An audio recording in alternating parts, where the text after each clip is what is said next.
Alrighty, hello everyone. Welcome back to the Steelseries Southeast Asian Cup season number 3. This is game 1 of a best of 3 between Lowyat.net Esports and MiTH-Trust. MiTH-Trust, of course, being a Thai team and Lowyat being Malaysian. Thank you, of course, to Steelseries for sponsoring this tournament, Dota Talk for allowing us to cast it, and thank you to Pimp Muckle for doing the camera work today. If you have any feedback, please put it in the chat, and Blaze for co-casting. Hello. Hi, how's it going? Yeah, pretty good. How's it going for you? Oh, it's been great games so far. And some interesting strategies we haven't really gotten to see until recently. So that's really cool to see the 6.79 changes and how it's been kind of shaping the way people play the game. And as such, there's these two teams are specifically ones that are kind of they're doing interesting style. Like they do like one or two hero picks that are new meta, and everything else is still their old style. So it's kind of fun to see kind of them still kind of bridging the gap and kind of being dragged kicking and screaming into the new meta, I suppose. But still, MiTH-Trust, a very very solid team. I have to admit I haven't seen as much of Lowyat, but they've taken a game off or a series off of Orange, and they have made it now to the semifinal round. So looking forward to it. Yeah, Lowyat are known for, I would say, playing slightly unconventional hero picks and drafts. Last night we did see Lance playing the carry Morphling going for phase boots, which was unique, but it worked. He carried the game forward, and I'm expecting some interesting things from both teams. I mean, MiTH-Trust, they usually end up playing quite aggressive and getting some nice pickoffs. I think they've switched their who plays what recently around a little bit, but I mean, last time I cast them, AABBAA was playing a mid lane. He usually played something quite aggressive, you know, the Queen of Pain, the Puck, a hero that could snowball forward, and he would just get a whole bunch of kills while I think it's Lakel's plays the carry normally, if I'm not incorrect. And Lakel's would just farm up a hero like Alchemist and then come into the game about 25 minutes and just win it. Could be completely wrong though, but that's what I saw. But I mean, was that how they played last night? Oh yeah, definitely. They have a. I mean, generally speaking, I mean, Abba kind of picks up kind of a semi-carry type mid, usually speaking. I mean, sometimes he goes like Clockwork, but a lot of times you see stuff like Dragon Knight and stuff. But for the most part, the backbone is Lakel's. He's the one to take it to the late game, and everybody else is just kind of playing that 4 protect one, or kind of even a 4 distract from one, where he wants to be all by himself doing his thing. Maybe like an anti-mage or something will come into his hands, but everybody else is just kind of doing their own thing and trying to put aggression across the rest of the map. Yeah, and first pick of the Alchemist coming out from Lowyat. Hmm. That is curious. I mean, I do quite like the Alchemist change. I'm going to be honest. I think that now with the Alchemist change, I don't know how many times you've seen him be played, but his ultimate did get changed from Chemical Rage, increasing your health and regen, to just doing pure health regen and mana regen now. So 50 regeneration per second at level 1, and it synergizes perfectly with an early armlet pickup. So I have seen a couple of teams run the Alchemist, going for the Acid Spray, going for the Unstable Concoction, and going for, you know, Phase Boots, Armlet, Medallion, and just ganking a very, you know, early online hero that can just get kills and get, you know, snowball forward basically, and then he can go into a late game carry with a Grievel's Greed. So maybe seeing Lowyat do something like that with him, put him in the mid lane, and, you know, just use him as that kind of ganking hero, similar to the Dragon Knight, but a bit more killing rather than tower pushing potential. Alternatively, they could give it to Lance and just chuck him solo in the easy lane or with a support or two, and, you know, Grievel's Greed max Midas into full 6 items at the 25-minute mark, as you know, you do sometimes see on Alchemists if they can get the farm up. Yeah, absolutely. He definitely has his emphasis more in the early to mid game. A little bit of kill potential early, and then of course, if he can really, really get that Grievel's Greed working for him, then you're going to see some amazingly fast large item pickups. I mean, like we've seen games where like you can see a 12 to 15 minutes assault Kuros, but obviously his items buildup has changed. Like you mentioned, the armlet is pretty much core on him because of the fact that he no longer has that innate durability with his ultimate. But it actually, in my opinion, makes him a lot stronger around the level 6 to level 11. It's only towards his second and third ultimate, the latter part of the game, that it's actually even a nerf. So might be able to be a little bit more aggressive, active on the lane, and we'll see how it comes into play. But MiTH-Trust answering back pretty effectively. I mean, the ensnare, great for just holding Alchemist in position. You're not going to really trigger a stun on himself, but he's not going to be able to send in those big right clicks the direction of the opposition. Meanwhile, Clockwork is a great offlaner who can just kind of break apart the battlefield. Long-range initiation with a hook shot, and as necessary, can drop down those cogs to either lock somebody in or keep people out. Yeah, that's a Well, I guess a really aggressive counter initiation and initiation by MiTH-Trust there. And Lowyat now going to have to watch their positioning because in team fights, if that Clockwork can get a nice hook off and the cogs, like you said, Naga Siren, the song The Siren, Lowyat could be finding themselves in a bad situation, especially if MiTH do manage to pick up another AoE hero like with Shadow Fiend, for example, Queen of Pain or Puck or anything like that that can really just deal out damage in AoE. And when you have the Song of the Siren to initiate or Clockwork to trap everyone in, that's going to be quite scary. So I do wonder what Lowyat are going to pick in response to that. I mean, like I said with Lance, normally he does tend to go for kind of, I would say, split pushing type heroes. So maybe you're going to see, like I said, Alchemist in the mid lane and picking up something like the Phantom Lancer or the Morphling for Lance to just push the lanes and just avoid in team fights. Hmm. Or the Wisp. That's. I think this is the second time I've seen a 6.79 Wisp. People just look at him and they're like, okay, well, he can't stun, he can't prevent spellcasting, things like that with his tether any longer, and they don't see him as viable. But still, if you can get who you want, whoever you want, in an aggressive position instantaneously or with a few seconds of delay, it's still a very, very powerful hero. So looking forward to seeing if they want to send the Alchemist in with his concoction already brewing, can kind of really set up some powerful kills, things like that. The one thing that I don't like about the timing of this pickup is they're already up against heroes like Naga Siren and Clockwork, who are pretty darn good at dealing with IO. I mean, Clock doesn't prefer to hook defensively, but he has the means, and you can't pick off a Naga Siren when she has the song available. So all in all, I'm not sure if it's going to be that effective in the ganking aspect, but as you mentioned, if Lowyat want to go for a kind of split push style, who better to do that than somebody who can send them across the map in an instant? Yeah, definitely. And I mean, Wisp, he's. I feel like he hasn't quite found his new spot in the metagame, but I think he is definitely viable. Um, since dual lanes are kind of making a comeback, he does fit quite well into dual lanes. With the Alchemist a possibility, but maybe you're going to see something like a CK or Ricky is another possibility.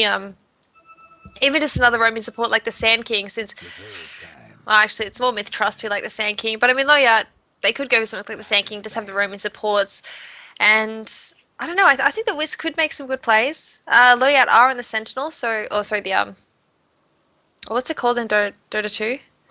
The Radiant? The Radiant. Sorry, God, I just had a Wow. complete mind blank. They are on the Radiant, so the Wisp could be pulling the mid lane to get his farm up that way. So I mean, I don't know. I think they could make some nice plays, and we do see them banning out the Dragon Knight, like you said. Since MiTH-Trust are a big fan of picking up that Dragon Knight and just taking down as many towers as fast as they can. Yeah, very, very strong pickup. I mean, just getting the long duration stun can seal the fate of IO very quickly. Also, a good amount of damage output and AoE later on. But yeah, MiTH-Trust still have like so many different options. Like I kind of feel like even though the Visage and DK, which are very common picks for them, have been taken off the board, they still have like so many of their kind of signature heroes. I mean, BSR, a great offlane player. I think he renamed himself recently, but he's gone under two different names, so the different time to cast him at the very least. But he has been great on the offlane and so many different heroes. That hasn't been touched at all. And Abba still has a number of heroes up his sleeve as well. So I think they're just trying to figure out how to respond to this IO. And the best thing is mobile heroes that can get out of a bad situation very, very quickly. But honestly, the Naga Siren herself is just a really, really good way to start things off. And if you really feel like going for some cheeky play, you could pick up the Disruptor, and that has some more potential. But they're just going to go for some global presence of their own. Nature's Prophet, a very, very powerful split pusher that can really, really cause some grief. And I believe Bungsel Roti is going to be picking that one up. Yeah, I remember. I mean, I could be wrong. I cast too many C games where everyone changes their names around, but I think it was Bungsel Roti who was playing the Nature's Prophet, and he was just amazing. He was in the off lane, but he was still just in every lane at once, just heaping around and buying TP scrolls and going back to his own lane and going. It was just crazy. And I'm pretty sure it was Bungsel Roti, and he really, really impressed me with the Nature's Prophet. So if it was him, I expect some huge players coming out, and Lowyat can have to think about what they want to take in return. Honestly, I really think that Ricky Maru could be a fantastic pickup now, just to get the own ganking presence, and especially now since he doesn't get revealed if he takes the smoke down, he could really sneak up on the Nature's Prophet and catch him out of position in the jungle multiple times. But it's going to depend. He is still in CM mode, isn't he? Who is? Ricky Maru. Yeah, he's perfectly fine there. The only ones that were touched with the Brood and Slark. changeover is Broodmother and Slark. So yeah, not definitely an option. Were you thinking that for Lowyat specifically, or for MiTH-Trust? Because I mean, I could see it for both, but it's not as good for the Wisp Riki combo for Lowyat specifically because like they used to go for the Blink Strike and it always did the Tether Stun. Now they changed a little bit about how the positioning of Blink Strike works, and most importantly, of course, the Tether Stun doesn't stun at all. It just slows them, hopefully inside a smoke cloud, but maybe not at all.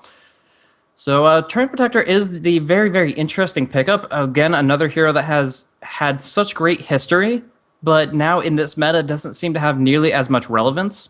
Might signify that they're be looking for something like a Weaver or something could be pretty potent, but I don't know. It's just like it kind of feels like Lowyat has drafting heroes that were so darn amazing a month or two ago, and now have kind of fallen off the grid. No, I can definitely see that. And Treant is just Lowyat must have something in mind. I mean, Treant Wisp is not a terrible combo with the heal coming out. If they do go kind of ganky, but I mean, Wisp and Treant aren't really aggressive heroes on the whole, and Treant, I feel as a support, he's really not that strong because after he was whacked with a nerf stick. He needs levels now. He needs to hit level 7 as fast as possible, if not higher, just so he can have the living armor, have the leech seed, and also get his ultimate up. And so where are they going to put him? I guess they could put him as a pulling support on the bot lane, but Wisp is maybe wanting to go there, but they could just put Wisp in the mid lane, pulling it with the Alchemist possibly, and it's really going to depend on what they pick up for the carry, but they banned the Weaver out, so they can't have that really OP Weaver Treant combo, so I wonder what they are going for. Maybe Morphling again, so there's Lance's Morphling. He is a very strong Morphling player, so they might just be basing a 4 Protect 1 draft around him. Yeah, I actually really like that concept. A lot of times I've seen Morphling Wisp on the same team. You also have a Chen, and you get huge amounts of healing. If they do want to pick up another support and run the Treant as a core, that's definitely an option. Otherwise, the Treant Protector himself is a great heal-oriented support. His living armor got hit pretty hard, but his Leech Seed actually heals more than ever. It deals a ton of damage as you rank it up, and on top of that, of course, it will heal for about the same amount. So Morphling will be able to tank a ton of harassment, and even if a Split Earth connects, even if Nature Prophet gets an early Hex and throws it on the Morphling, as long as he's morphing his strength and getting the heals here and there from Io and Treant, he's actually going to be in a pretty good spot no matter how aggressively he pushes out. And this is kind of the style that MiTH-Trust used to play a year or two ago, where they just had the Morphling pretty much glued to one lane. And you could not unseat the Morphling from this lane. Like you would see him go for early Lincolns and then BOTs. And that would allow him to literally, if he was ever ganked, he would replicate the opposition, wave form into the trees, TP home, and then when it was safe to come out, he would replicate right back to the lane and continue the split push. And with the global presence of Treant to help them out, that might be viable prior to Prophet picking up that Hex, as I mentioned. Yeah, and I think this game probably we're going to be seeing Lance going for the Ethereal Blade into Lincoln's into Ethereal Blade. Because looking at the heroes on Myth at the moment, Clockwork is going to be the only one he can't instantly kill, basically. And I mean, that's the build he went for every time I've seen him play Morphling thus far. But it's really going to depend on his farm, ultimately. And I think with the Treant healing him up, he should be able to play quite aggressive. But now MiTH-Trust going for their own split pusher. Like you said, it was Lakel's, I'm pretty sure. He's going to be just playing that farming role. And it looks like both teams are going for that kind of split pushing 4 Protect 1. But I would give a little bit of an advantage to the Morphling, because he has got that replicate. So he can just replicate the anti-mage and sick the anti-mage on the anti-mage with, Wisp helping him out with extra attack speed. Not that he needs it, but I mean, that is a possibility. Plus, there's kind of, I would say, 2 carries on Lowyat at the moment, compared to, I would think, most of the farm is going to go to the anti-mage. Nature's Prophet might be able to get a little bit of farm up, but on the whole, anti-mage is going to be the target. And Juggernaut is going to be the last pick, so... Is that a solo Juggernaut then, do you think? Or is it going to go for... the weirdest dual lanes I've seen? Maybe a... You said they were unorthodox, and they killed the pulse crazy out. You said bad slow game is the offlaner? Yeah, usually. So I guess Wisp Jug maybe, and Shangzai and Lance leaning together with DDZ mid lane. Definitely possible, and they will be able to secure themselves pretty effective mid to late game. But honestly, even though they have 3 carries, I'm still afraid of them taking the game to 50 minutes because, first of all, we've already seen what a Naga Siren can do quite a bit with farm, even if not in a prioritized role. Leshrac can do a lot if he gets some extra HP, some extra mana, unless, of course, the Morphling does replicate that anti-mage on top of him or something like that. But then also, we've got BSR's really, really amazing Nature Prophet and Lakel's legendary anti-mage. You honestly, if you watch a dozen games of Lakel's, the ones you remember are the anti-mage games. This guy just does so much work with this hero. So taking it to the late game, you're going to see him with a harder Tarrasque, and you're going to see split pushing all across the board. And unless these relocates put out a lot of pressure, like I said, I still, despite the tri-core lineup, don't feel that confident about Lowyat's late game. They really have to make sure they're pressuring towers at the right time. Yeah, I mean, both teams have got really decent split push, honestly, and I think a lot of it's going to depend on positioning, pickoffs, and warding. I think once it hits about the 20-minute mark, when Anti-Mage really starts the split push and Nature's Prophet gets up that Shadow Blade and starts pressuring his own, if they can get a nice ward, maybe here, and they can spot out the anti-mage, farming their own jungle before he goes for a push, they could, maybe go for a bit of a smoke gank, and I think that's really what it's going to come down to for Lowyat, because the mobility on Myth, I would say, is a little bit more. They have, of course, got the Juggernaut, who can, pop that healing ward down to get some towers, and Morphling's got the waveform, and, Wisp who's got the tether, but, I mean, ultimately, it's very hard to catch an anti-mage unless you've got some kind of hard disable, and the only disable coming out from Lowyat at the moment is going to be Unstable Concoction, as well as a Treant using the Overgrowth. So I think a lot of it's just going to come down to kind of defensive/aggressive warding from Lowyat, trying to catch out the anti-mage if they can.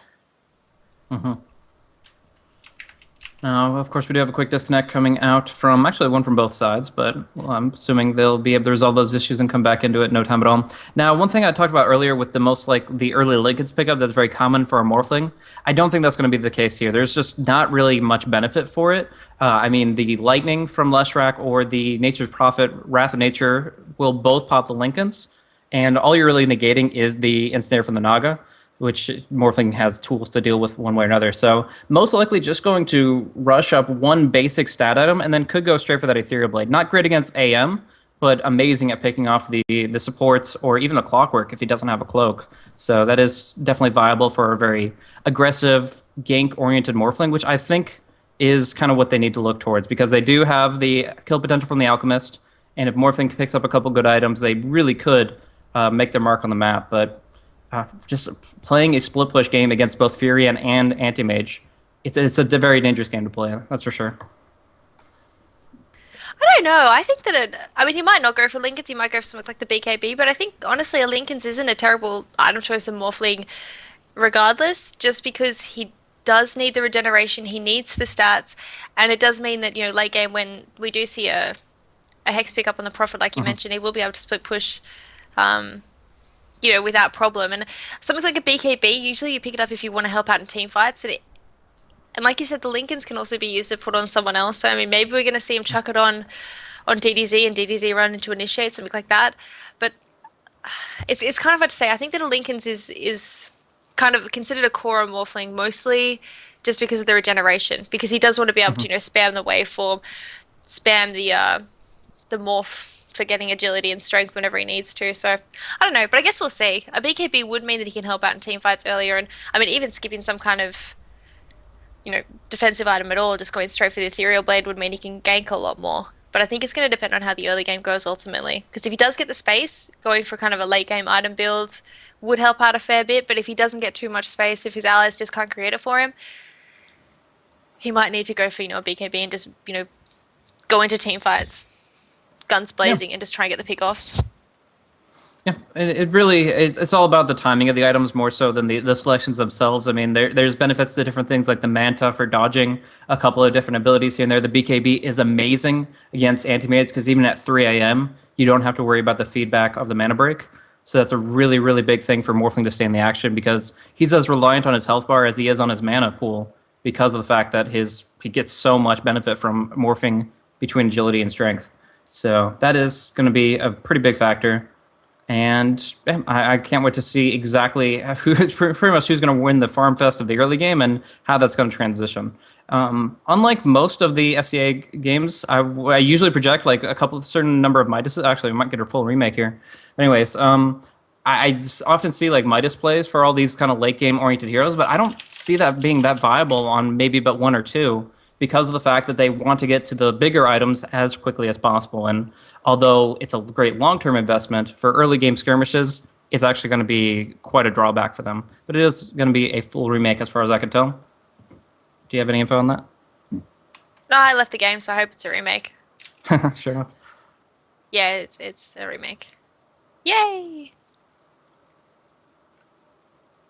Yeah, I don't know.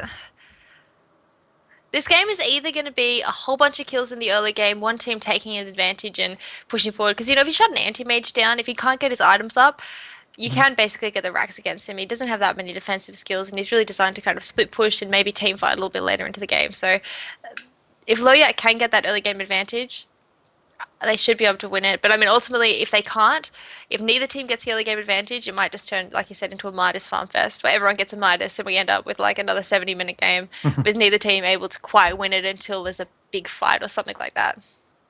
Definitely. I mean, there's a lot of potential here. I'm curious to see how Lowyat reacts to this kind of draft that they're going into, because obviously they just want to get farm on their three heroes, but like you said, they could do so much with putting pressure on the anti-mage. The question is if they have the tools to really do that. The Unstable Concoction is amazing for locking him down, but they really need a little bit more follow-up than just that there. So maybe they'll just put the Juggernaut in a very aggressive position where he's always mostly just using his magic-based damage rather than relying on him going into a semi-carry role.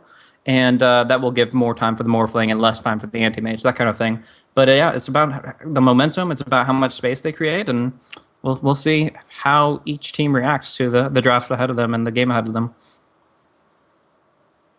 Well, yeah, normally Lance Lance does play that one position. Like he's at the top and everyone else is below every single hero on Myth. So I kind of am expecting that from them. Maybe the Alchemist and the Juggernaut are going a lot more early game items. Like I said, I think maybe a mech being picked up on the Alchemist as well as Face Hmm. Boots Midas. Not Midas, Medallion. And Juggernaut probably going for the Face Boots and the drums and maybe into an Argonym's because it is an easy build up. But I don't expect, any kind of hardcore carry items coming out on either of them. I think they're just going to be there to make the space for Lance. Yeah, definitely agree with that. Honestly, of all of those three heroes, of Juggernaut, Alchemist, and Morphling, Morphling is the only one that absolutely needs items. Other than Waveform, he does absolutely nothing if he can't survive and he can't dish out damage in the midst of a fight. So it's essentially the role of an underfarmed Morphling in a team fight is Waveform in, toggle your Strength Morph on, and run. And it's just like you take some damage, but beyond that, you're contributing very, very little. So it is pretty important for Lance to be the focused on the farm, putting pressure on the towers, and then we'll see what Lowyat can do with the other four individuals in the meantime. But again, they are up against both the Prophet and the Anti-Mage. It's easy to shut down one, but to shut down both of them is a completely different story, and that's going to rely on Wisp getting those early levels. So obviously, a dual lane will split his experience in half. If he gets some pulls off in conjunction with that, they might be on better terms. We'll see.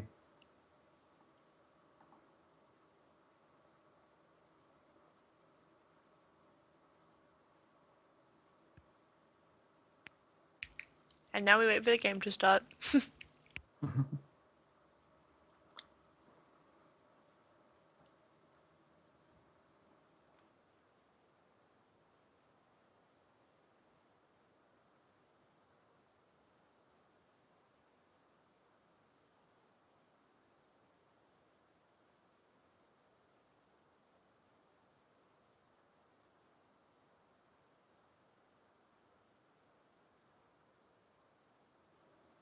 Nah, I'm dead.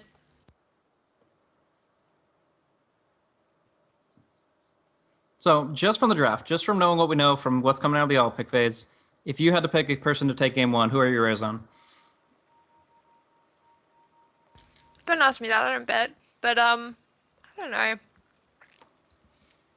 Lowyat. I like Lowyat. I have faith in Lowyat. I mean, I like MiTH too, but I think Lowyat are very strong. But I mean, I guess Myth did actually beat First Departure last night, who are very, very. They did beat First Departure, didn't they? I did just make that up. Oh yeah, no, they took it, but it was probably the closest series I've cast. So it was pretty much taking it by tooth and nail. Yeah. So I don't know, because I mean, First Departure is a very, very strong C team. So I refuse to comment. How about you? Who do you think's gonna win? I gotta say, although like I said, I haven't seen enough of Lowyat to really get the best estimation of their potential.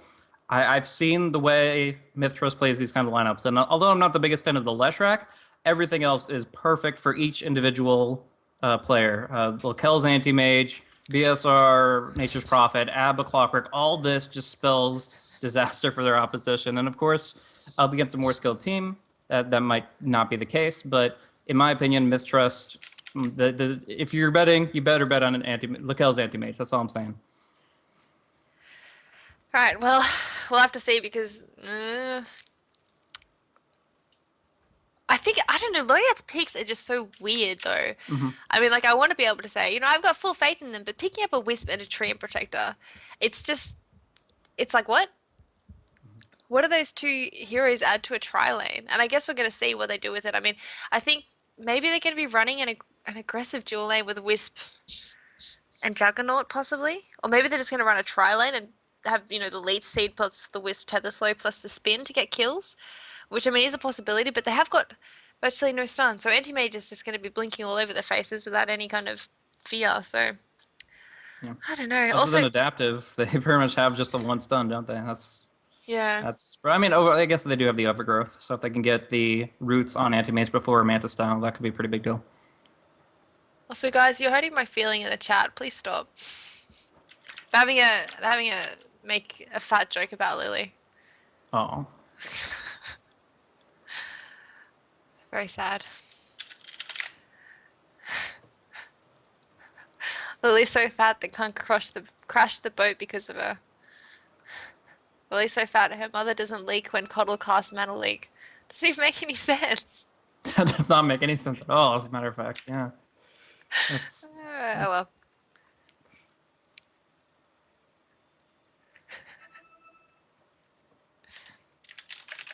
Anyway, for those who are just joining us now, this is game 1 of a best of 3 between Lowyat and MiTH-Trust. It is, of course, the semi-finals for the Steelseries Cup Season 3.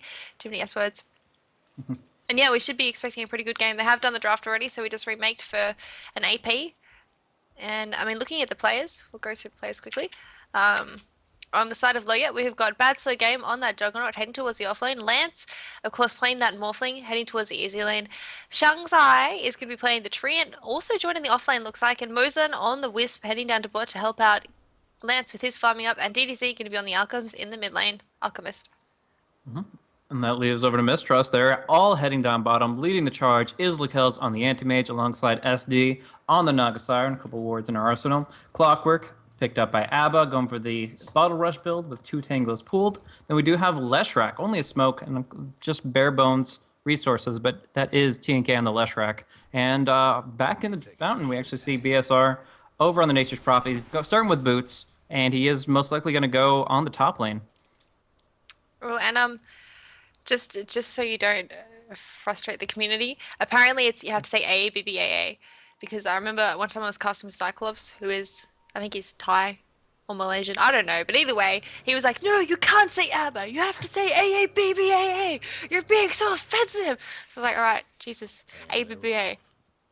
Now, that's a lot of syllables, I gotta say, just yeah, to treat to somebody, but... Whatever. And interesting enough, just looking at the lineup at the moment, Myth is running an aggressive trial lane, it looks like, which, I mean, I can see the kill potential quite easily with SD net followed up by the stun coming out from TNK and Lakel's just hitting. I think he's going to get maybe a level or 2 in the mana break that they easily could get a kill and possibly going to see a rotation of Shangzai down to the bot lane. Though, of course, well, actually, are they going to go for a first blood attempt in mid lane? DDZ has got that acid spray, not the stun, and they've got the haste rune picked up on TNK. Oh, this could be a pretty easy kill. The Cogs will knock him back, but he will still get netted up. There is going to be a splitter to follow. A lot of right-click damage coming from all sides here, and it should be the first blood. A little body block, a little right-click, and that is TNK's 200 bonus gold. It will trade 1 kill, but I believe the Alchemist respawned just after the Clockwork kill, which means he doesn't get any... No, he did get experience. Look at that 124. So he is halfway to his level 2, but still the first blood is what they were looking for, and that's what MiTH-Trust got. Yeah, so a really nice pick-off, and unfortunately Shangzai, I guess he didn't level up that living armor. He already cast it in the top lane, because that could have potentially saved DDZ from getting picked off. They have not that much damage over time quite yet. When TNK gets up a level in Diabolic Edict, that's going to be doing a lot of damage and just ripping through the living armor, but I feel like DDZ didn't necessarily have to die at that point. But on bot lane, we can see that Mozan really can't deal with the harassment coming out from TNK. They have got a nice aggressive ward planted down the side of Myth, so just giving some extra vision into the jungle here and ensuring that when Mozan comes out to try and do a bit of harassment and hiding around in the bushes, he's going to get caught out. And it also defends that pool camp really, really well. So Mhm. even if they can, even though they haven't blocked that pull camp, if we do see Mozen attempting to get a pull off, he is going to get ganked for it. Absolutely. And generally speaking, that's honestly the purpose of this aggressive trial in here. Putting a little bit of pressure on Morphling and making sure Wisp cannot get levels. If Wisp cannot pull independently, then he is going to be sitting on the level 3 through 5 for a very significant part of the laning phase. And that means less relocate ganks and less risk for MiTH-Trust as a whole. Now, we do see the ensnare come out on Lance. He has the waveform. He's going to use it as the Split Earth will be wasted on Dead Air. And I do like how Lance has actually gone for a very fast pickup of both the boots and the magic stick. So if he does get initiated, he's going to have that extra move speed to be able to get out of the way, as well as that magic stick to regenerate, burst mana. So we will be able to use that waveform to get out of the way if he does get picked on. So nice early item pickups, and it does show he's kind of awareness of the lane he's in. He's not, rushing for something like. Oh, actually, they drop a sentry ward down, Mm-hmm. and they will catch sight of SD, but they're not going on him. They're No, just kind of probably not looking. wise. That is a 6 armor Naga Siren, and they only have a rank 2 waveform, so they really just don't pack the punch to bring him down. But the fact that they know about him, they have quite a great awareness with the Sentry Ward, and on top of that, I just gotta say, like, could you ask for 2 better heroes to survive against the tri lane? Like, you have the waveform, you have the tether that'll just pull you out of a bad position at every single occurrence. It's actually really nice. Yeah, and on top lane, they're doing a pretty good job of. I mean, Actually, bottom Mosin is going to take a lot of right clicks, and I spoke a little too soon with that split earth. Guaranteeing that kill. Anti-Mage will claim Io's life, and quite a bit of a setback for him to start off. yeah, and yet another kill going the way of MiTH-Trust. So their aggressive laning phase does seem to be bringing them forward just a little bit. Lakel's getting quite hard to pick off. I mean, he's Oh, got and the top lane damage. is BSR going to get a solo kill. Here comes the healing ward. It's not going to be enough. BSR just pops off the Sprout, and Bungso Roti will claim a 1 versus 2 solo kill. How did that happen? Why didn't the leech seed go off or the living armor? I'm not too sure about Zhang Zhao. I'm actually not even sure how to pronounce that, to be honest. But That's Shangzai, I think. Shangzai, okay. And as far as that, it must have been something to do with reflexes and the fact that he didn't think that there was enough right-click damage. But nowadays, Prophet has even more with the phase boots, and it's just a no Stout Shield Juggernaut But in getting a mid little too lane, aggressive. And of course, yeah, big rotation with the supports to the mid lane. And that is going to be another kill in the Alchemist. Just starting things off so strong for MiTH-Trust. This is exactly how they needed this laning phase to go. yeah, and especially I do like how they run the aggressive tri lane, just getting the farm on Lakels, and I mean they really kind of spotted out that Lowyat picked kind of weak lanes. I mean, with the Wisp and the Tree Protector, I don't really know what they were expecting or what they wanted to go for, but I mean, ultimately, Myth just saying, hey, we're going to be able to dominate these lanes. And like I was saying, Black Hells has got up a poor man's shield, he's got up that Ring of Hell, so it doesn't matter how much harassment they lay onto him, he's just going to be able to walk out of range for a little bit and heal straight back up and then rejoin the fight with full health and be able to keep farming. So it does make him very, very hard to kill. And you can see now, he's tanking the creep wave, going in and trying to get a double kill, in fact. But he will Doing just... some harassment at the very least, yeah. But they are Yeah. going to salve. Oh, the wrong way around, actually. They both did salves. Technically, Lance's was unnecessary because of the tether.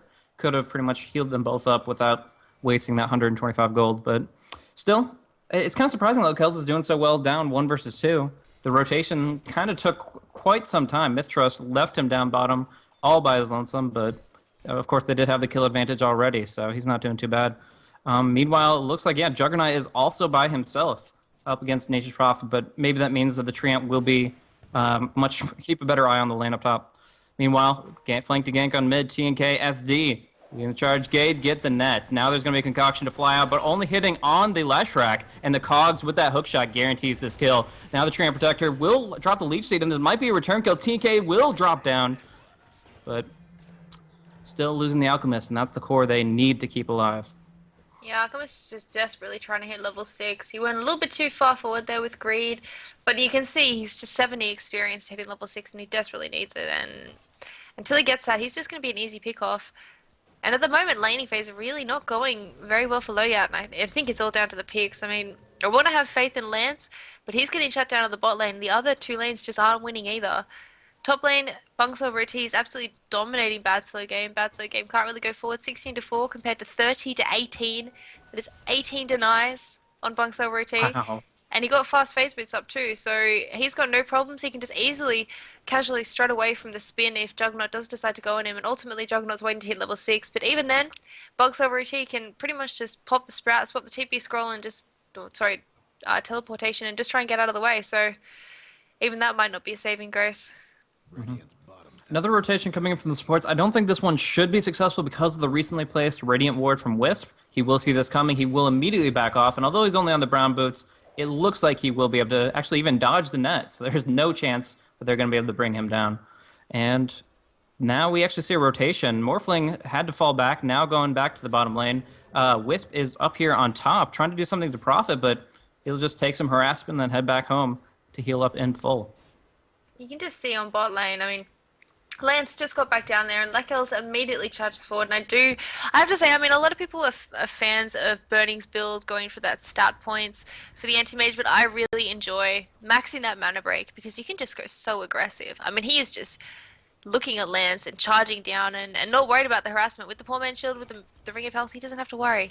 Now he's got the treads up as well, and you can just see. Lekel's going to back off for a moment, Bill regenerate back up. And actually on top lane, they do manage to take that Bunk's LRT. Did you catch that? Well, hopefully the cameraman did, but we do see that Nagasiren will try to retaliate. Here, Split Earth will be off the mark with that tether coming across, but they didn't even need the Omni Slash for that. It's just Leech Seed getting in range, and then, of course, the spin once he is ensnared. So that's a pretty big deal. Getting the kill on this Nature Prophet, who to this point was leading on CS and on levels. So very, very nice for them to pick that up, and it does show that there is still a silver lining in what's going on here as Wisp moves and to level Alchemist in 5. the jungle, charging up his stun, going on to ST, going to get the stun off Acid Spray, trying to take him down, and he will get that one last hit, and that's a nice kill going to DDZ on SD. Absolutely, but still, they have to, even getting those kills, they still have to be very, very cautious about how they proceed because MiTH-Trust are coming back with full HP, full mana, and full force. But it looks like on top it's actually going to be this slowing effect taking its toll on BSR. He is going to have the phase boost up in just a moment. He will get out of range of this spin, and now the net comes out. This is very, very bad for Juggernaut. No mana, gets stunned, and this is going to be his death.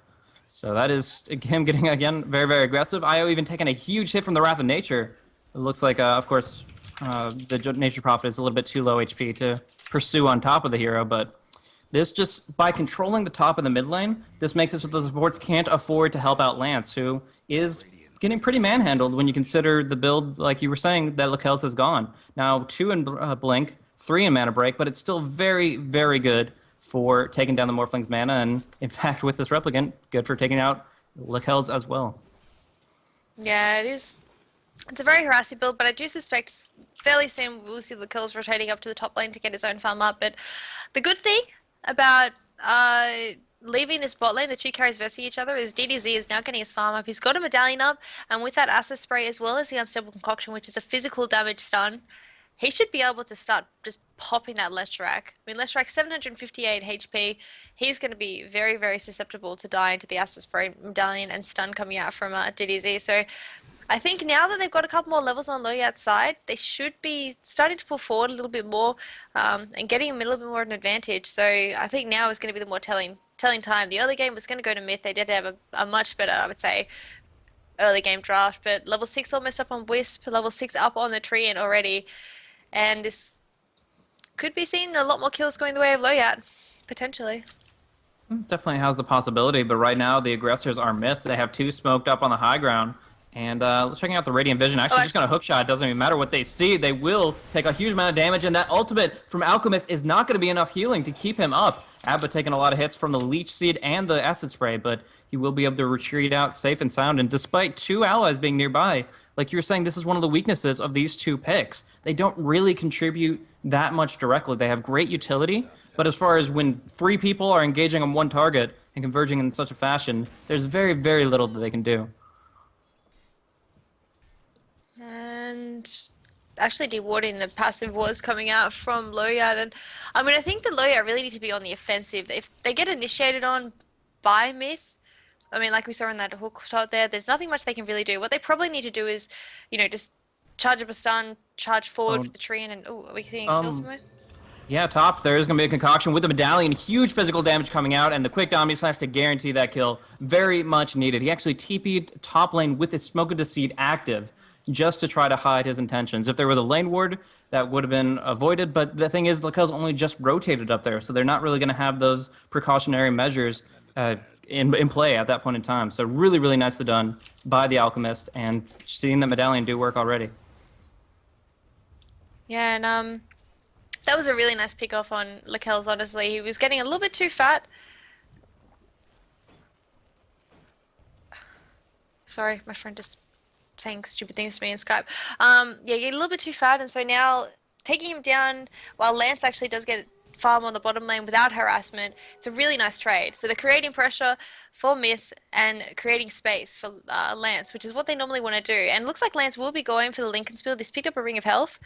So he could just be going for, a kind of casual perseverance, which will build into something later. But like I said, normally he does tend to just go for that Linken's. He doesn't even care.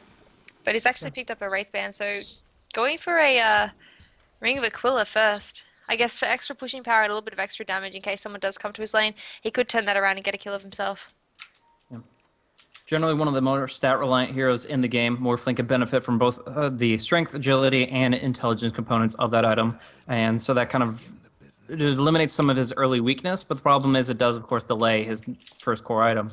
So we'll see. Obviously, like you said, if he's going for the Linken's, he doesn't really need it as badly until that Hex comes up for Nature's Prophet. So that is still plenty of time. He has plenty of buffer room to be able to pick that up in the near future. And so he's just kind of going for something for a little more gradual build-up and more success at the beginning of the game here. Now in mid lane, though, Hookshot will come out onto DDZ. Huge damage coming out with no retaliation. Actually, survives for a little bit longer than I expected, but the supports have to retreat nevertheless. So there might be pressure on the mid tower. They only have 1 point in Edict, though, so I think they're just going to rotate and make sure that Lance won't be able to claim more monetary funds down bottom. Yeah, and they're losing heroes for it. They're losing towers. They're actually getting towers denied.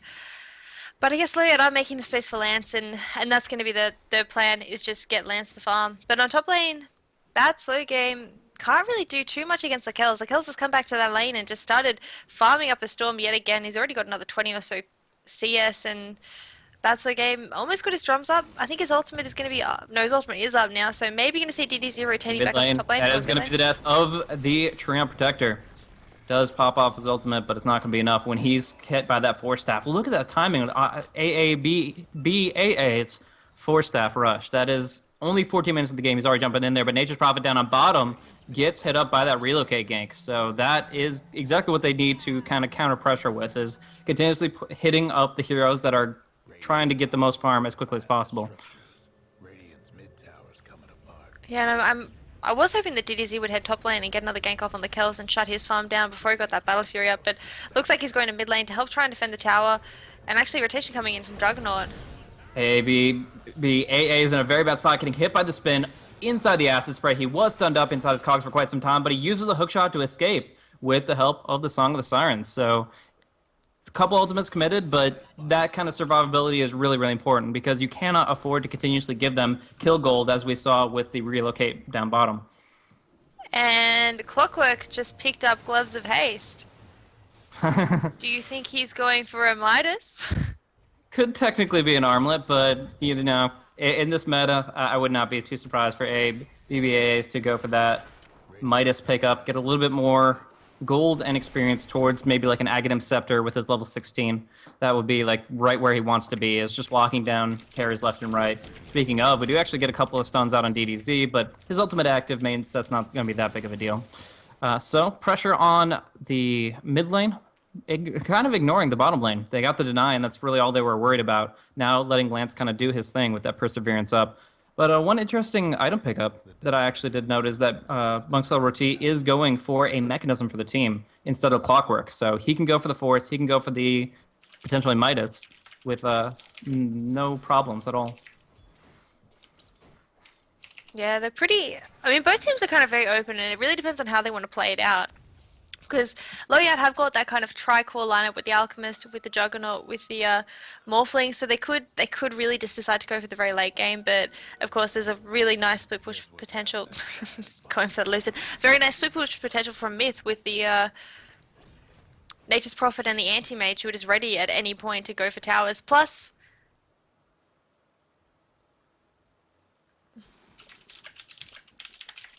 Plus the Nagasaran who can rotate into carry, like we saw with KYXY on that Nagasaran carry. Absolutely. We also see Gloves of Haste on Leshrac, so I think this is going to be some MiTH gaming on multiple sides. We already have it for the Nature's Prophet. Is that a stun falling just on the illusions? Not really contributing too much, but still helping them defend this tower so they can go for the deny. But yeah, so like I said, they have already two 2B MiTHs. They already have one active, and they're in a pretty good position just to, with this investment, secure their late game potential. So I really do like Yeah. that move. And on top of that, doing pretty well, at least keeping the Juggernaut down. He is now finally getting his Drums of Endurance, but that's really not the scariest thing when he's still only level 10. Oh, and I'm sorry. Let's check. What was Okay. that? I was going to say we forgot to do the 14-minute analysis. We've got to go through that quickly. So looking at the CS, Anti-Mage, Furion, and Morphling all on exactly 93 CS with 27, 18, and 15 denies. So looks like they are kind of going for lane dominance. Morphling and Anti-Mage pretty much even in farm, which is what you expect. Nature's Prophet doing quite well, like we saw on the top lane. He was 18 denies by about 6 minutes into the game, so he's just increasing that more and more. And Alchemist, he's on 66, so not too bad. He's just been farming, but 0 denies at all. He wasn't having any lane control against the Clockwork. He's mostly just been farming using that Acid Spray. Juggernaut, 56 to 17, so on that off lane, he's been getting as many denies and last hits as he can, but ultimately his farming isn't so great since he's in the off lane. Clockwork, 54 to 10, did have the lane dominance, so what you'd expect. And then everyone else is just support, so they don't have very much farm. I'm done. Yeah. I mean, 100% on the mark there as far as how things have been. Now, what things are moving towards. We do see the Armlet going to be soon available for the Alchemist. Pretty big pickup there to allow him to actually get on the front line. This means that Treon's Protector's heals will most likely get their full effect on a hero that has that much HP, that much regen, at least until, of course, Anti-Mage gets that Manta, and then there's too much damage output to deal with. But Ooh, as a bot whole, lane. he's getting tinky. Oh, yeah, bottom lane, putting some pressure out. Oh, this is a nice Invis rune, but he still has that Replicant active. Not sure where it's at the moment. It looks like mid lane. But expiring in 10 seconds now, he is in a little bit of danger if AA wants to go on him. But no, up on top is where he shall go, looking for the easy hook shot to interrupt this TP, or just Cogs. Must have known that the spin was expiring in just a moment. Now ticking away with the battery assault, and this should be a pretty easy kill here. Yeah, he's got nowhere to go and he is going to be falling down. And so another good pickup from MiTH, and ultimately Lowyat aren't making as much space, but more core items coming out. Maybe they are just hoping to go for maybe 20, 25 minutes and just start pushing a lot more aggressively. Lance should have up his Lincolns by then. Armlet's going to be up very, very soon on DDC. And Juggernaut, he's got phase drums, and they will be defending this top tower now, so throwing out the stun, but Song of the Siren coming out, so not going to find it. Yep, great way to respond to both a relocate and a concoction flying out is just say, hey, we don't want to take this fight whatsoever. You guys can do your thing. We're going to snipe a courier. Yeah, that's Nature's Prophet. Picking off the Radiance courier on the back side of things. And from there, of course, Lakells will also take a tower. So huge money going to the entire team right there. Everybody got bonus 350. And that is going to fuel all of these nice little items on the side. Like PNK's potential MiTH. That'll be cool. But yeah, in this position here, the Battle Fury is done. Lakells is moving into the jungle. He's going into a farming frenzy, and with a couple of quick ancient stacks, he should be moving in towards that Manta style. Oh no, just goes for the Vlads. Have seen this build from Lakells a couple of times where he just goes Vlads and sometimes even Heart before the Manta. I don't think he should go to as far as the Heart because he does need to dispel Overgrowth, the ultimate of the Treant Protector, but Yeah. still getting some benefit continuously farming by lifestealing with the Vlads. Yeah, I do really like the Vlad's pickup, and it also means he could go for Roshan now if he had help of maybe the Clockwork or the Treant. Sorry, not the Treant, the Nature's Prophet. We might see Nature's Prophet coming in now. Or nope, looks like they're going to pass by. But I mean, Roshan's very easy to take if you've got someone to tank for you.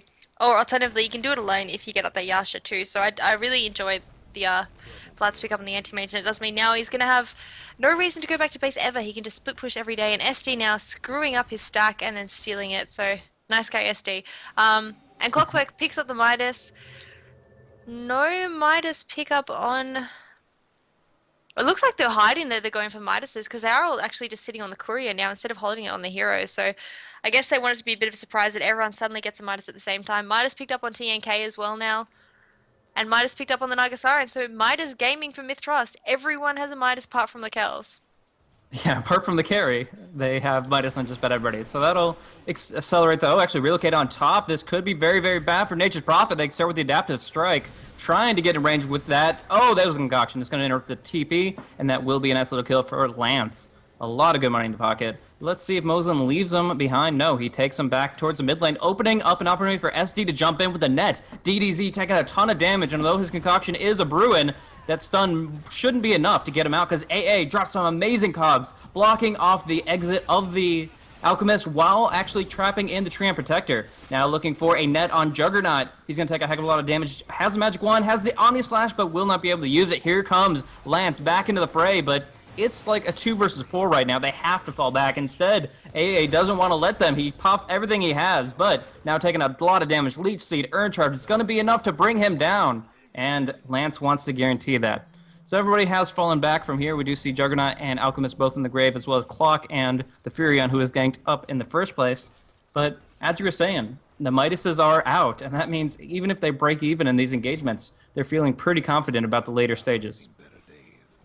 Yeah, and given that, Lowyat do have that tri-core and they're not even winning this kind of early to mid game, and now with all the Midas out on MiTH-Trust, this is going to be really snowballing out of control for Myth, and I think that Lowyat are going to have to consider what they want to do in response to this. They could go for their own Midases and just draw the game out, but ultimately, I mean, if you look at the gold graph, it's 10,000 in favor of Myth, and it's just going to be getting more and more, especially if Lowyat now decide to go for that, 27 or so minute Midas as it would be at this point. So they're kind of in a little bit of a bad situation, and that's kind of the power of a Midas. We can actually see Lakel's now going for that Roshan now. He has got the Yarshrub, so he should be good to solo that. And, Lowyat, they probably need to start maybe ganking up now. They've almost got the mech up. In fact, they do have the mech picked up now in the Wisp, so possibly the best opportunity they have to go for a bit of a push now. Yeah, a lot of push potential, a lot of, in general, sustainability of the core heroes because of the way Tether works with Mechanism and with Leech Seed, but they're already down so much. That gold disadvantage is all about the fact that they're down one extra tower, they lost a courier, and they're about to lose even more with this Roshan. So MiTH-Trust is just creating gold, taking it off the map by deconstructing, and now finishing off Roche as early as 24 minutes into the game. So this is very, very dangerous for them, and they really need to apply their synergies, which is all about Wisp being attached to a target and healing them galore. Like they essentially, like Alchemist can have 2 full HP bars with what Wisp can do. 625 from Mech and a very large sum from Leech Seed and from Living Armor as well. And it does look like now we're going to be seeing initiation. Ooh. Yeah, nice A really wants to pick off. They need a little bit of vision. The Rocket Flare will not fly. They're not going to actually dive that deep. Meanwhile, on top, speaking of diving, Lance is trying to make sure this tower deny doesn't come across. He gets the tower last hit, and he's looking to finish the job. BSR, however, has that mechanism. Sprout actually pops the Lincolns there because he clicked it on him instead of the ground, and that is going to be his death, unfortunately. Down bottom, tier 1 dropping low. The concoction from the trees before he cheekily TPs right out from under their nose, but either way, the tower is claimed. So Lakel's and Lance both ramping up their farm. Yeah, and I mean, we look at the net worth, it is basically coming down to, Lakel's versus Lance. Lance now got 3,500 gold in the bank, so he could be going for that Ethereal Blade and just looking to knock out the supports, especially because the supports did go for those Midas pickups.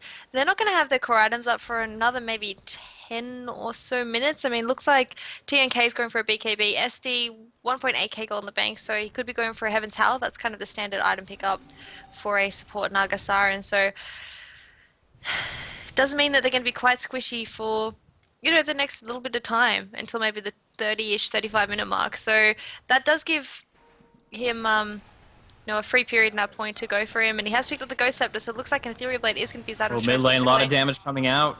They're going to actually try to bring down Juggernaut, who's TPing away. Oh, he's going to use the ultimate, making sure he can break the TP with that Mana Void. Nice move by Lakel's. Unfortunately, the Cogs kept him away from his target, but even so, they will claim the Juggernaut in the end. Now, kind of putting some pressure on the mid lane. But one thing real quick to mention is that the Juggernaut himself is going for Hand of Midas, and while it seems silly to say don't go Juggernaut on it, oh actually, wow, big damage coming out, and the mechanism does a lot of work. DDC actually might be able to live through this. They get the overgrowth with the Acid Spray, but are just going to try to song out of it with a couple of TPs here and there. Lakel's on the front line though, says, Mozun, you have no mana, you have no way of tethering out, and I want to burn you down. Unfortunately, he gets hit by the Concoction, has to change targets to DDZ, but is losing attack speed from the Tether. And that Armlet toggle will keep the Alchemist up. Now Lance on the front line, just trying to find one kill out of all this, but AA gets a double cog with an amazing hook shot, charging out the Concoction once more, maybe switching over to Lakel's. No, just wants to burst down the Clockwork. They will find him. And from there, Lakel's is just trying to get one last target. Ghost Scepter up on Morphling. He's staying alive, and we hear Anti-Mage having to blink for his life. BSR, the last target, will be both Omnied and Concoctioned to guarantee that kill. That is actually a really, really good swing for Lowyat in that whole mix of things. Yeah, that was honestly... I mean, I guess that is kind of the power of their lineup, is in really long, drawn-out fights. They've got, you know, the Leech Seed, they've got the Living Armor, they've got the Wisp just tethering people up and healing them with the mech, they've got the Alchemist who just lives off of duration, I mean long duration fights now with the Chemical Rage, you know, regenerating health over time. So that was the kind of perfect fight for them, and they did manage to, well, turn that around and get 2 pickoffs in exchange for nothing, and Alchemist now actually might be a little bit of trouble. Yeah, stuns himself, but he still has a few more seconds of Chemical Rage. Not going to be that big a deal, though. TNK will throw out a quick stun. And it looks like they're going to just claim this tier 1 or maybe even fall back. Actually, they see behind them, the Lakel's is actually doing a very, very ballsy play, pushing out the wave. Now blinking up to the Ancients, but nothing to really prevent him from doing so. Anyways, the Ethereal Blade finish for Morphling. The Midas finish for the Juggernaut. Lakel is jumping in on top of Wisp. No tether available, but Lakel's just keeps on attacking anybody nearby. The Nature's Guys comes out, and I actually don't think they have detection, considering he's the only one they have to worry about. But here's that shotgun popping off on the Leshrac and burning him down quickly. Speaking of burning down, that is going to be the death of the Juggernaut and the Naga Siren. Just these two main carries, Morphling, Anti-Mage, both doing so much work, but now Lakel's in a bit of trouble. It did get stunned up and is going to retreat from here. And this is really just exchanges back and forth, but I mean, ultimately, the Wisp didn't die during that fight, and there was a 2-for-1 exchange with Lance getting 2 kills, whereas did Lakel's get a kills? Yeah, he did. And this is really just turning into the 2 carries kiting around each other and just trying to pick off the supports as much as they can. But I mean, I guess in that kind of a situation, I'm going to give it a little bit more of an advantage to Lakel's on that Anti-Mage, just because he's got the mobility, he can split push so hard, and I don't think Lance can keep up. I mean, Lance is great in taking out heroes. He's great in, you know, siege pushing when he gets that Mantra up, which I think will be his next item choice. You know, he'll be happy to sit all day just on the cusp of this tier 3 tower and push, but, I mean, is he going to be able to get to that point if Lakel's is constantly pressuring all the side lanes? And he can defend him, but I don't know if he can go head-to-head quite yet with the Anti-Mage, just because he can get the Anti-Mage low, but Anti-Mage will just blink away. And blink cooldown is, what, 5 seconds, whereas waveform, 11 seconds, so there's no way he can keep up, and Lakel's is going to be able to get in and out of fight, heal up, and then come back in, whereas Lance just can't do that as easily. He's going to have to use the Replicate to get away, and he has to keep that with the team, or else he can't push out. Yeah, completely agree with that assessment. As far as when the next clash will occur, it's kind of anybody's game, but I think it kind of is on Lowyat right now to kind of take advantage of that shotgun's potential. If they can get a relocate, actually a little bit of action on top with the shotgun doing its own work. You don't need to relocate when you can just find the target out in the woods alone. Meanwhile, down bottom, that tier 2 going to get dropped down from the Anti-Mage. Illusions, perhaps, yes. Lakel's will get that kill and walk away, getting himself up to a net worth value of 17,000. And honestly, Lance's kill may be pretty substantial, but that tower kill is even more relevant at this stage in the game. Yeah, losing those towers, especially around the Roshan pit, I mean, around the time of Roshan spawning, which will be reasonably soon, it's quite necessary to keep that alive. Actually, DDZ on bot lane going to get initiated on. Yeah, should be dropped down. I mean, the stun is really nice. It's going to hit on just about everybody. Oh, no, he does actually have enough support that they probably won't be able to finish him off here. Of course, they only committed 2 or 3 heroes here because we already have a Clockwork, making sure that Morphling's not pulling any shenanigans up top. Should mention that the Hex is available on the Nature Prophet, so they do have means to deal with them. If they want to target Sprout or target Wrath of Nature to pop the Lincolns, they can still Hex them up. And another Midas on the field. Everyone's just going for minuses. BKB picked up now on DDZ, so he shouldn't have to worry too much about the nuking damage. Pretty much only the net and the hook shot is going to be able to lock him down now. Wisp, maybe going for a Midas. Has he got a Midas flying out the courier? No, he's just got wards. That's boring. Tree Protector got a Midas though. Morphling 3.3k gold in the bank, so he could pick up his next Eagle Song if he's going to go for that Butterfly as his next item. Or if he's going for Manta, Yasha could be in the mix. Or, I mean, possibly Satanic as the next item choice. He has got decent damage, so he could use that to regenerate in team fights. So, I mean, classical morph build is Butterfly Manta. But anything is possible in this sort of a game. Mm-hmm. Yeah, as far as the Wisp buildup, I would think it would be extremely remiss to go to Midas. As much as it's a fun little trend, right now the Wisp needs durability. He can't stay in the fight actively with this current HP pool, so he either needs a Ghost Scepter to avoid all these auto attacks, or he is going to have to go for a Heaven's Halberd. So both of those, quite a bit of an investment for a lowly support, but should be able to manage it in the near future. Either way, the whole aspect of Lowyat's team fight is persist as long as possible. We've kind of hit on that a little bit, but it can't be ingrained enough. They have all the heroes that survive longer and longer and longer. I guess the Alchemist does taper after his Chemical Rage expires at 25, but the Healing Ward and all these other heals on the board really means that they want the fights to last as long as possible, or it lasts literally 2 seconds with the shotgun, whichever may work. And like you said, he goes for unorthodox builds. We were talking about maybe Manta, maybe Butterfly. Instead, we see a Shadow Blade. Shadow Blade, I remember. He went for that yesterday too. I just forgot because it was so ridiculous. Oh, and by the way, they're asking to see gold per minute in the chat for the anti-mage. Okay. Cool. Thanks. Yeah, I forgot he went for the Shadow Blade and he just used that to kind of ninja his way around all the team fights, which is such a weird pickup because Shadow Blade was nerfed in this recent patch, but I guess he feels like it really works. It gives him even more mobility and survivability and able to get around team fights. Yeah, I mean, the active is really nice. I don't feel the passive stats benefit him all that much compared to alternative options. I mean, just picking up an ultimate orb and getting some strength and agility and, like I said, intelligence is really, really going to ramp up his potential. But if he uses the Shadow Blade and they don't buy detection and they don't punish that, and he, of course, benefits a ton from the mobility, then by all means, it could really, really do work for them. Now we are going to see an engagement possibly on mid. Bursting down TNK. Yeah, he is going to get rocked, and that is going to be 50 seconds down on the grave.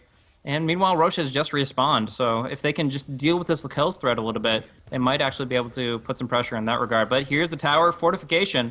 Lincolns will be popped. The Lakel's finding a kill. Treant tried to solo defend that tower, not going to be an option. So tier 1 in mid is dropped down, but the tier 3 is under assault. Lakel's will be stunned up by the Alchemist concoction, but I don't think they have the lockdown to finish the job. So he will retreat. Meanwhile, Nature's Prophet up top.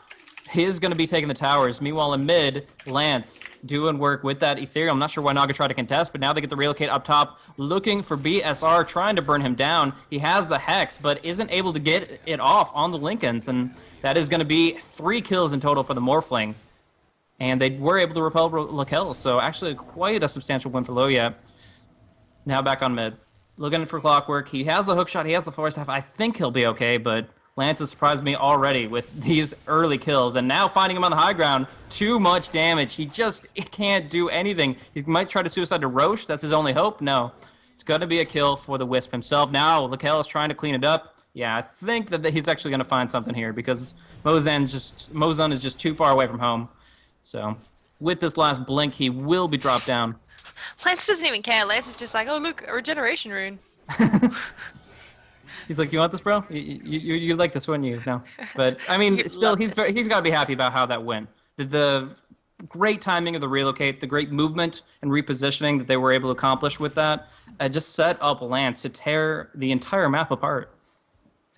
Yeah, and I'm excited for the end of this game because this is just turning into Morphling versus Anti-Major. This is so the International 2. And this is just, it should be a pretty exciting battle, but Lakel's now probably going to be picking up the Manta, the Aegis. Poor man's shield is up, so he can easily get rid of that, and no contest coming out from Lowyat. No illusion sent in to scout it out. No, I don't know, healing ward sent in to scout it out. Just leaving it, and Lakel's now has got a double life, as well as that heart, as well as that Manta, as well as that Battle Fury. He is getting scary fat, and he will be able to pick up a Butterfly fairly soon if he chooses to. Yep. And So we'll be able to close in on that. And the big thing here is Lowyat won't be able to afford Monkey King bars for a very long time. Juggernaut looks like he's going for an Ethereal Blade of his own or just a Ghost to stay alive. Not too sure. Either way, that is in his inventory. And DDZ has only just now finished up his Black King bar. So if the Anti-Mage gets that next tier of item, if he gets the Butterfly, there's very little that anybody but Morphling can do to him. oh, I love that. Did you catch that in mid lane?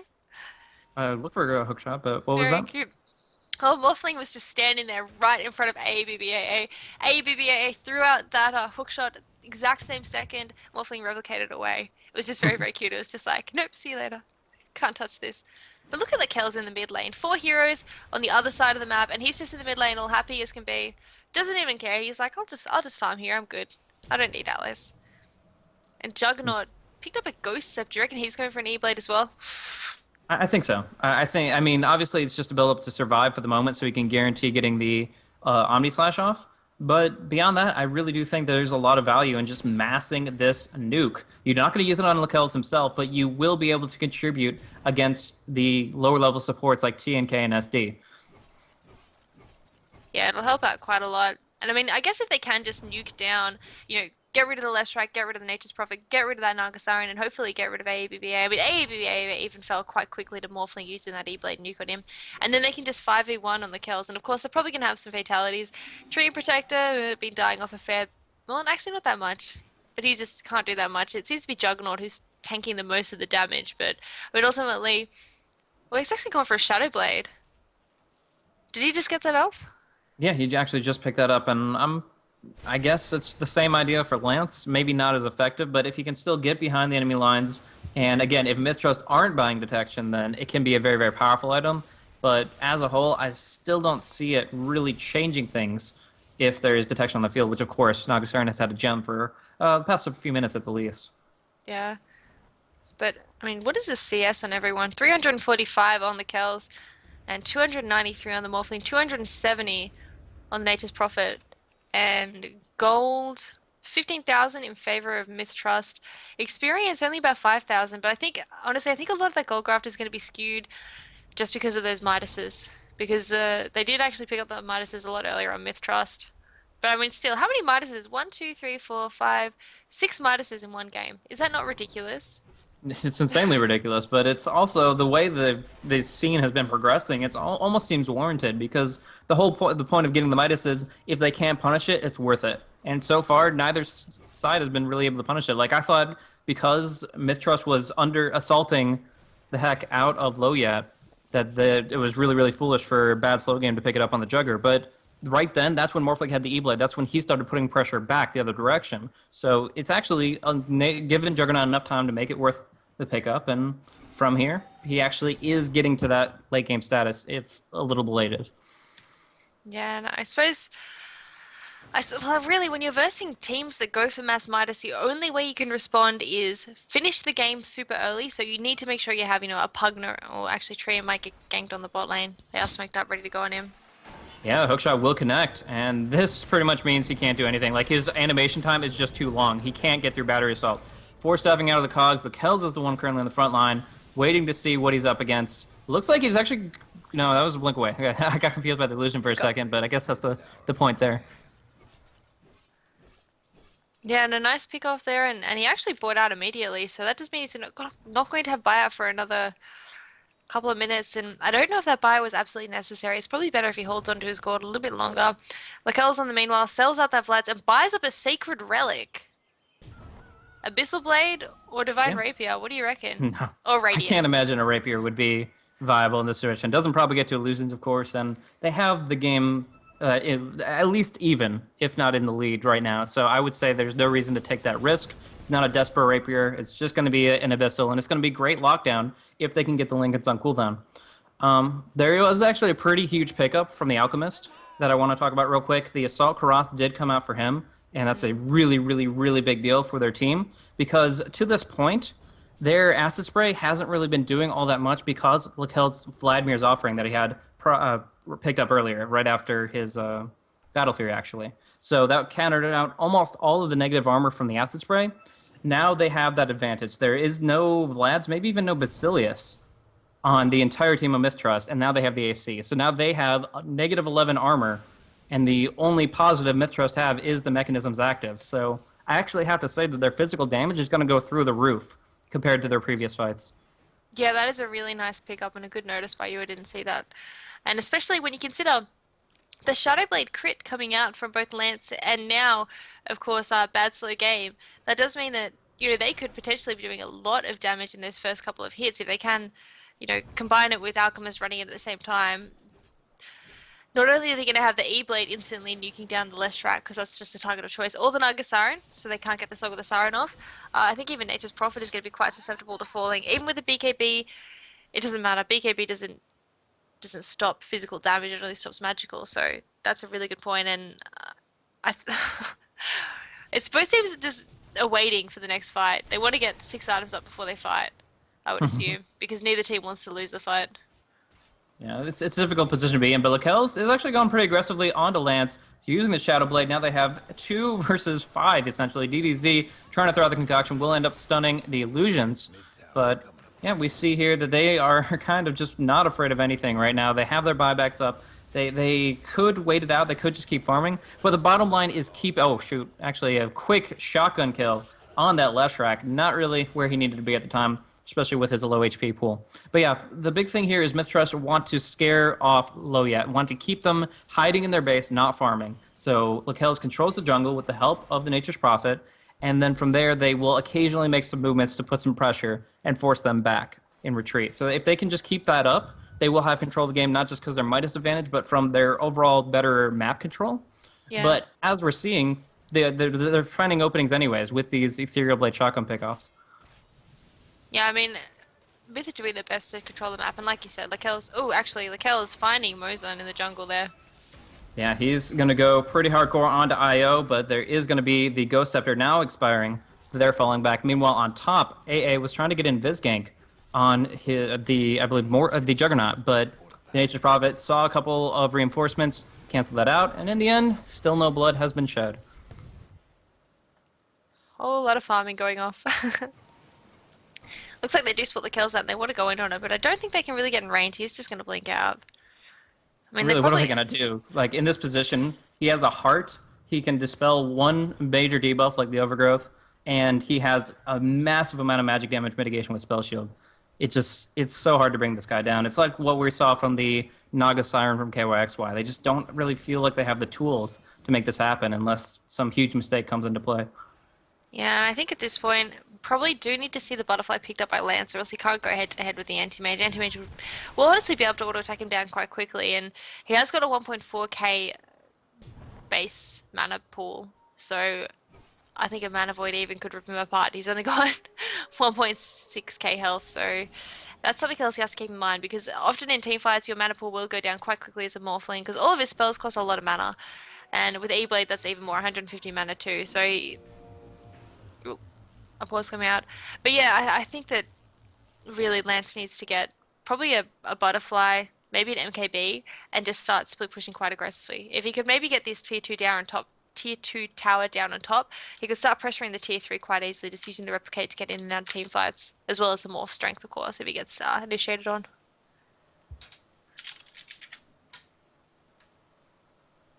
Boop, boop.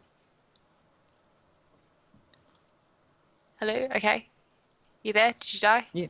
No, I have not. I'm just trying to think of like how to judge what's going to happen in the next 5 minutes, because I kind of feel like it's quite unpredictable. We've seen multiple Morphling shotgun pickoffs, and if they continue to let that happen, then they're going to continue breaking out further and further into the enemy's territory. And also we have the Clockwork's Aghanims and, of course, the global presence of the Prophet. So I really do feel like both teams have the greatest potential to just find one person by themselves, bring them down, and then subsequently take some long-term advantages through towers or anything along those lines.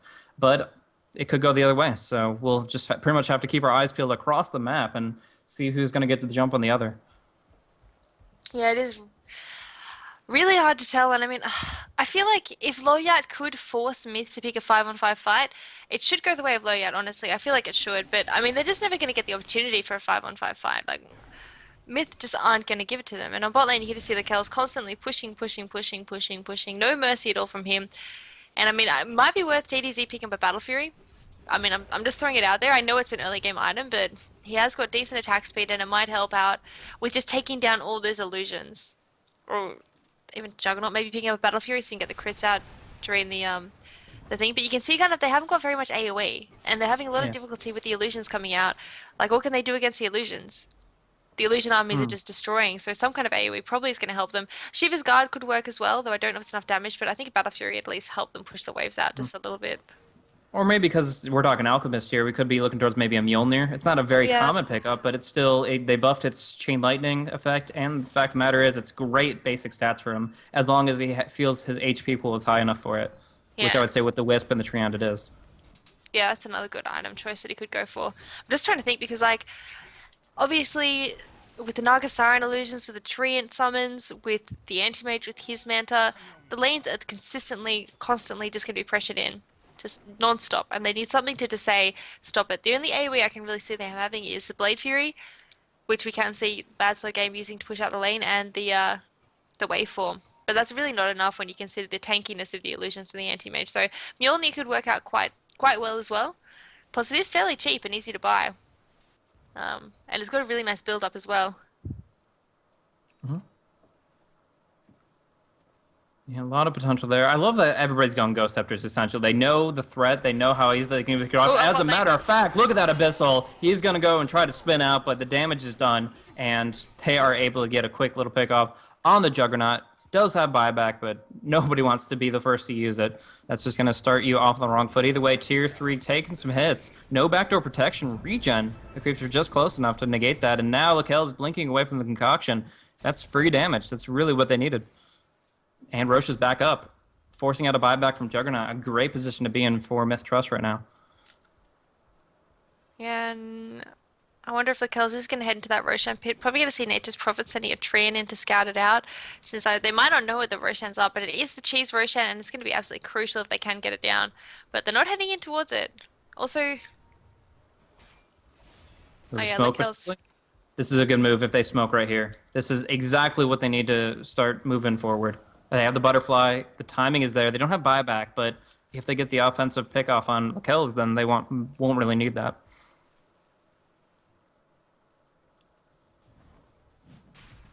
And it looks like they are maybe going to get this Roshan uncontested. MiTH-Trust aren't in position really to defend it, especially given how fast it's falling. It is going to go down. That's a cheese and the Aegis.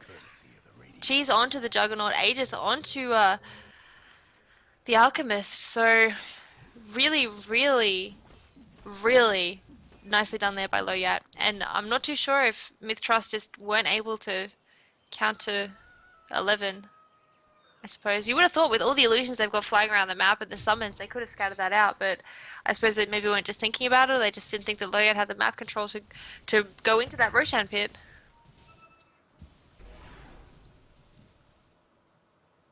Yeah, I mean, they didn't control it as well as they should. That's kind of a advantage that they didn't need to give away.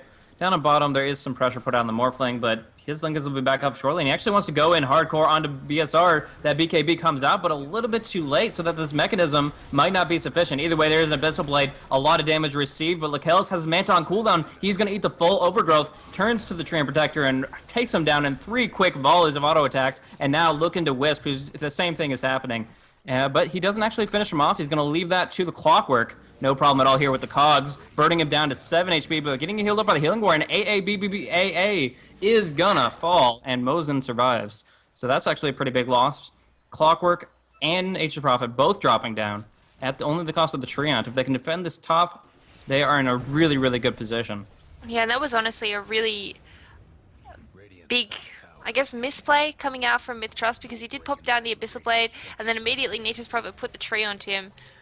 And TNK gonna tip you out there, and putting that tree on, the trees around the sprout around the Morphling meant that there was no way Anti-Mage could even try and attack him. I think you said that the tree and ultimate went down at the same time, but still not what you want to see. And actually Abyssal Blade now picked up on the Alchemist too, so a little bit more lockdown coming out. If they can catch the kills alone, I think that he could go down. Morphling does do a decent amount of damage now with the butterfly pickup. And even a Hex for Chugger, wow. In my opinion, that's just what the doctor ordered. Lockdown, lockdown, lockdown. I mean, we're talking about the illusions as far as like clearing them in an AoE, but if you don't have to actually worry about the main anti-mages, the two illusions, they're kind of just incidental damage. They're not the biggest focus to worry about, especially when if you can stop Mana Void from happening whatsoever. So they have the Hex, they have the Abyssal, they have everything that they need to lock him down. It's just making sure that they find him alone, which currently he is, but still putting pressure out where they're just trying to take the mid lane. Drop mid down, backdoor regen kicks in, and they go for the fortification. Why is it still Now going backdoor in deep, regioning? they're going to go and burst down on SD. He's going to go ahead and pop the Naga Siren ultimate. Song of Siren is here. Lakel's is using this time to burn down the racks. He's just using it as a delay tactic, and now on the front line, they're going to try to TP back home, recouping for their losses. But we already see the melee racks is down, the range racks dropping readily, and all they got was a tier 2. Now moving in towards the mid, Lakel's is so happy for this opportunity to just burn down the racks like he's been waiting for all game long. In the meantime, there are a couple easy targets. Yeah, that's right, the relocate will rubber band back, and Mosin is going to get dropped down. Really, really nice Song of the Siren coming out from the Naga Siren, just holding them there long enough. Like you said, for the kills to get that Rax, and they kind of need Morphling to immediately target down and nuke down that Naga Siren, or else that's going to happen over and over again. And now we can see even Necronomicon picked up Necrobook 3 onto the Leshrac, so I think he's going to be pushing a little bit more as well. And I think at this point, maybe MiTH-Trust considering rushing down the mid lane, waiting for bot to push in and just fighting mad mode possibly. Or just giving more room for the kills to backdoor. Because he just took down the Raxes so fast, especially once the Nature's Prophet rotated into. His Raxes just fell in seconds. Precisely. Now, one thing I'm kind of curious about, and might just be completely blind about something, but the tier 2 in the mid lane was getting backdoor regen when it was fortified, but there Yeah, were radiant creeps right next to it. And yeah, I I don't know don't if there was even some know. bug or I missed one of the factors that would change that, but it really perplexed me that that was happening. Yeah, that was really weird. I was looking at that and I was like, why is that regenerating? There's a whole creep wave on it. That was very weird. So I don't know, maybe worth posting on the dev forums or someone who's a tech person, mech person, I don't know, can tell us. But yeah, this game still gold has just been dropping in favor of Myth. 25,000 now. Experience only around about 8,000, but there is the racks down now, and I mean Lowyat still can win this very easily. They just need to go 5-man mid ultimately. But the big problem is if they go 5-man mid, we're going to be seeing a Nature's Prophet pushing in the bot lane along with anti-mage. So it's kind of a lose-lose situation. They don't really have. I mean, they've got the Wisp, of course, but they don't really have anything to do with the split push coming out from the Anti-Mage because even if a Wisp rotates in, Anti-Mage is just going to blink away. And that's why Anti-Mage is one of those annoying heroes that, he never wants to fight you head on. He always just wants to split push and farm and split push and farm. And Lowyat are kind of stuck in this hard situation where they don't know what to do. And this is, people are saying in the chat, Alliance Rat Dota, and this is the kind of situation that Na'Vi was stuck in that final for the International 3. That they need to make a play, but if you do make a play, you're going to probably lose at Rax for it. It's a really really hard situation to be stuck in. And actually, TTC on the top lane, A, BBA, I aim aggressively. Ooh, looking for the hook shot. Not going to find it here, and maybe better that he didn't. That would have kind of opened a can of worms I don't know if they were ready for, especially with the potential for the Wisp to TP the Wisp, or relocate the Morphling into the action. But anyways, they are currently just kind of holding on to everything they've got, just trying to kind of set their feet in somewhere, this top tier 2 for starters. But yeah, like you said, they can farm all day long, but now, oh my gosh! That is an awesome pickup from SD. We saw it once just recently. The Song of the Siren already setting them up to take a single set of racks. Two songs to lock them down where they can do nothing but watch their base die as they're just snoozing away. Oh goodness, that is so mean. So mean. But it means that if the Naga Siren is alive and doesn't die during disables, during the chain of stuns to start things off, if he gets a song off, then they're screwed. And this makes 5-man Dota so hard for Lowyat. Well, I mean, ultimately, if you want to go for a 5-man Dota, you kind of have to get rid of that Naga Siren. That's why she's such a popular ban note, is because that Song of the Siren just destroys in team fights. And she is hiding back. I don't know if she's going to reveal that she has a refresher orb. Oh no, it looks like she might be going forward, so they they should be aware, and it looks like Lowyat are making a play. They are smoked up, ready to come around behind. Lakels is pushing in the bot lane. No boots to travel up on him, so he might not be joining this fight, and this could be the fight of Yeah, the but game. Morphling's not involved here. We'll see if the song comes out in time. Song number 1 will fly out, wasting the concoction and kind of getting a good perspective on the positioning of the opposition. Now, Nature's Prophet, Anti-Mage both on the tier 3 in the mid lane. They do get the Ethereal Blade to negate one Anti-Mage's auto attacks, but meanwhile, a second song going. They're just locking them in place. Now they're going to go for the fight, bursting down hard on IO. He will fall immediately, and they're going to go for Juggernaut too. I think he was trying to TP, but to no avail with that hookshot connecting. Pops the cheese, delaying some more, but still will fall in the end. Meanwhile, down bottom, Lakels does get abyssaled while he's abyssaling the Triana. Second abyssal comes out. Can Lakels blink? He needs the Manta. He gets the Manta, and he will be able to blink away. Regenerating from hurt in about 30 seconds. He'll be ready to rumble again. Oh my goodness, it's so painful to be Lowyat right now. So painful, and really well done there by Naga. Unfortunately, just alone, Morphling can't defend these lanes, and even though his score is fantastic, 14-0, he just can't man mode an anti-mage. I mean, I would say in a team fight, Morphling is a better carry, but one-on-one, the anti-mage just ruins all his mana, and then, what can a Morphling do? He can auto-attack back, but without a Satanic, he can't deal with it. And he has actually gone for a Skadi as his next item choice, so he's not even going for the lifesteal, he's going for that slow, and I wonder if this is the best choice. I feel like maybe a Satanic would help him just go one-on-one, but the Skadi does add extra stats, extra damage, and, I mean, as a slow, so it is a strong item choice, definitely, but I feel like maybe he needs the lifesteal a little bit more. But I guess we'll find out with this next fight. Yeah, I think the one big thing is that he's not dying at all. He's 14-0-3. I don't think he's ever really been in jeopardy. They're not pressuring him that hard. So what he wants to do is get high stat values that he can just turn that strength into agi. He's sitting on a 19 to 144 ratio for base strength and base agility, and that Skadi just allows him to be much more aggressive with his stats. So I could imagine him just going for a Satanic on top of the Lincolns, like selling that and picking that up as a 6th item. But for right now, he's pretty confident that he just wants to reduce the enemy's attack speed and try to do a little bit more damage. Yeah, I can understand that, but at the same time, if you watch him in team fights, he's never actually really going full-on man mode one-to-one.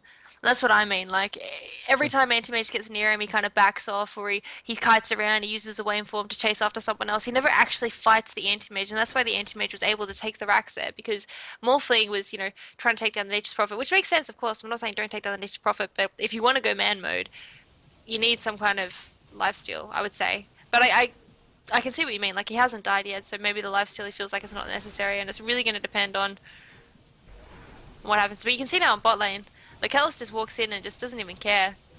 A couple of hits and Lance is forced to back immediately because he knows if he runs out of mana, he's dead. Lakels can kill him very, very easily. Yeah.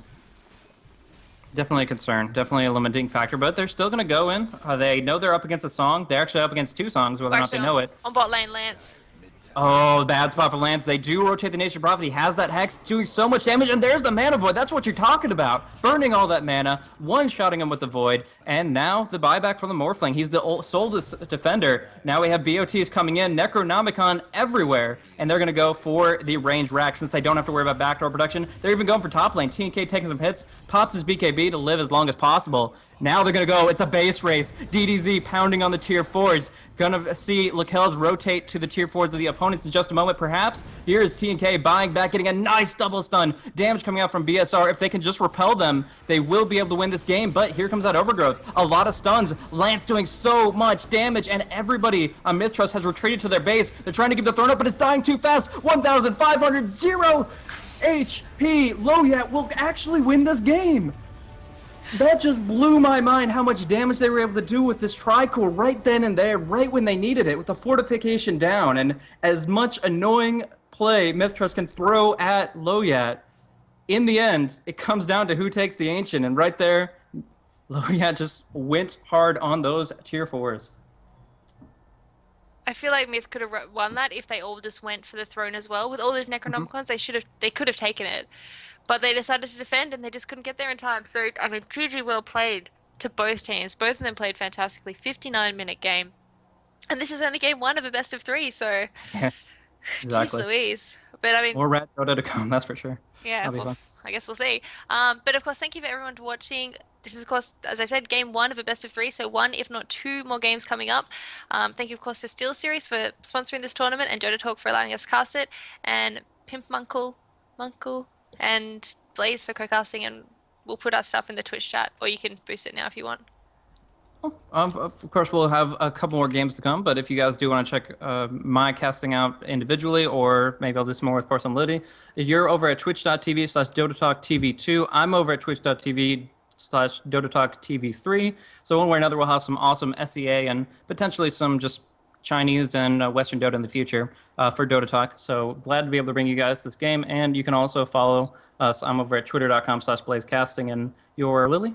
Yes, and Pimp Cool. Munkle is, I'll spell it out because I can't say it, and he yelled at me because I spelled it wrong last time. I'll put it in the chat. Pimp Muck Muckl. That's Perfect. his Twitter. We'll put it in the chat when chat stops going crazy. Well,